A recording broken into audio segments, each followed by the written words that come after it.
ഇന്നത്തെ നമ്മുടെ റെസിപ്പി കൊടംപുളി ഇട്ടുള്ള മീൻകറിയാണ്. അതിന് വേണ്ടിയിട്ട് സവാള, പച്ചമുളക്, ഇഞ്ചി, വെളുത്തുള്ളി, പിന്നെ കറിവേപ്പില ഇത്രയും നമ്മൾ എടുക്കുക. അതെല്ലാം നന്നായിട്ടൊന്ന് കട്ട് ചെയ്തിട്ട് മാറ്റി വയ്ക്കുക. ഈ മീൻകറിയുടെ പ്രത്യേകത നല്ല എരിവും പുളിയൊക്കെ ഉള്ളതാണ്.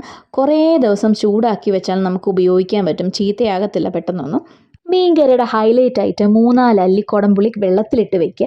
അതിനുശേഷം ചട്ടി ചൂടാക്കി അതിലേക്ക് എണ്ണ ഒഴിച്ച് കടുക് പൊട്ടാനായിട്ട് ഇടാം. വേണമെങ്കിൽ ഉലുവ നമുക്കിപ്പോൾ ചേർക്കാം. ഇന്നത്തെ മീൻകറി അച്ഛൻ്റെ സ്പെഷ്യലാണ് കേട്ടോ.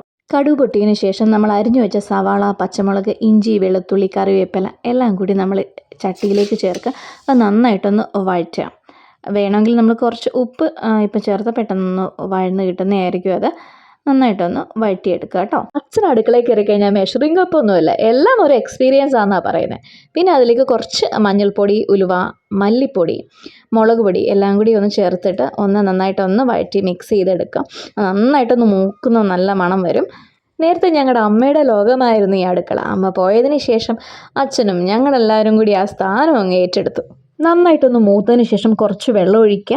പിന്നെ അതിലേക്ക് നമ്മൾ എടുത്ത് വെച്ച തോട്ടുപുളിയും കൂടെ അതിലേക്ക് ഒന്ന് ഒഴിച്ച് നന്നായിട്ടൊന്ന് മിക്സ് ചെയ്യുക. പിന്നെ അതിന് ശേഷം അതൊന്ന് തിളയ്ക്കാനായിട്ട് നമുക്ക് മാറ്റി വയ്ക്കാം. ആ കറിയുടെ അരപ്പ് നന്നായിട്ടൊന്ന് തിളച്ച് കഴിയുമ്പോഴത്തേനും നമ്മളെടുത്ത് മാറ്റി കഴുകി വെച്ചിരുന്ന മീൻ കഷ്ണങ്ങളെല്ലാം അതിലേക്ക് പെറുക്കി എടുത്തിട്ട് കൊടുക്കുക. ഈ മീൻ കറിയുടെ പ്രത്യേകത എന്തെന്ന് വെച്ച് കഴിഞ്ഞാൽ ചോറ് കണ്ടാൽ ഡയറ്റ് പോലും സൈഡായിട്ട് മാറും. ഉണ്ടാക്കാൻ എളുപ്പമായതുകൊണ്ട് ഒരിക്കൽ കഴിച്ച ഡൈഹാർട്ട് ഫാനാവും. അപ്പം നമുക്ക് തിളയ്ക്കാനായിട്ട് ഒന്ന് അടച്ച് വയ്ക്കാം. ലോ ഫ്ലെയിമിൽ ഒരു 15-20 മിനിറ്റ് തിളയ്ക്കാനായിട്ട് വയ്ക്കുക. കുറച്ചുകൂടെ ഉപ്പ് വേണമെങ്കിൽ ചേർക്കാം. അവസാനം കുറച്ച് എണ്ണയും കൂടെ ചേർത്ത് കുറച്ച് കറിവേപ്പിലയും കൂടി ഇട്ട് കഴിഞ്ഞാലുണ്ടല്ലോ എൻ്റെ പൊന്നു സാറേ, എന്ത് ടേസ്റ്റാണെന്നറിയാം. നമുക്ക് ഏതിൻ്റെയും കൂടെ കഴിക്കാം. അതൊരു ടേസ്റ്റാണ്, മസ്റ്റ് ട്രൈ ഐറ്റമാണ്. എരിവും പുളിയും ഒക്കെ ഇഷ്ടപ്പെടുന്നവർക്ക് ഇത് ഭയങ്കര ഇഷ്ടപ്പെടുന്ന ഒരു ഐറ്റം ആയിരിക്കും. അപ്പോൾ വീഡിയോ ഇഷ്ടമായ ലൈക്ക് ചെയ്യാനും സപ്പോർട്ട് ചെയ്യാനും മറക്കരുത്.